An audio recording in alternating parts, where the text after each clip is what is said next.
What's something only kids who grew up poor would understand? When I was 8, my third grade teacher announced our class would be taking a field trip to the Science Museum. The room lit up. Everyone started whispering excitedly about dinosaurs and IMAX movies and what snacks they'd bring. I was smiling too, until she said the trip cost $15.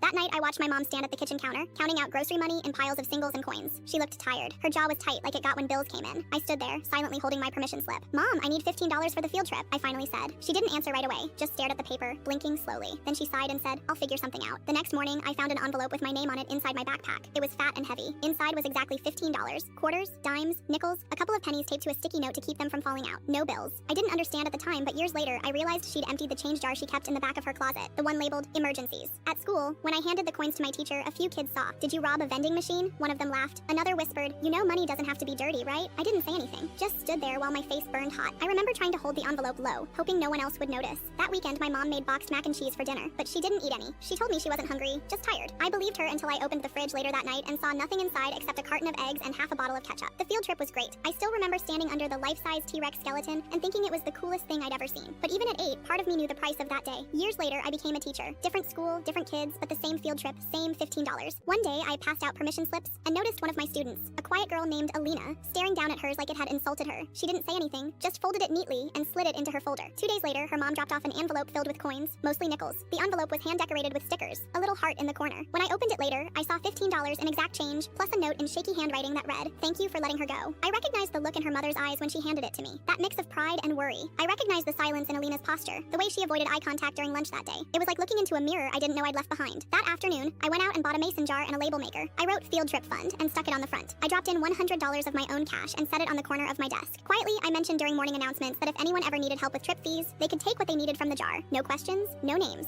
Over the next few months, parents started slipping in a few bucks during pickup. Some students dropped in extra change from snack money. One kid donated his birthday money because field trips are awesome and everyone should go. We've never missed a trip. The jar never runs empty. When it gets low, someone always adds to it. An envelope, a folded 20, once even a gift card that someone taped to the lid with a sticky note that said, "Use this if the jar runs out." This spring, we had another trip to the Science Museum. Alina went. She wore a new backpack and brought a homemade sandwich in foil. She asked me 3 times if we were going to see the T-Rex. I told her we were. When we got to the exhibit, she ran ahead and stood frozen under the giant skeleton, staring up with her mouth slightly open. She turned to me and whispered, "I can't believe it's real." I smiled, handed her my phone, and let her take a picture. Then I walked away to give her a moment alone with the dinosaur.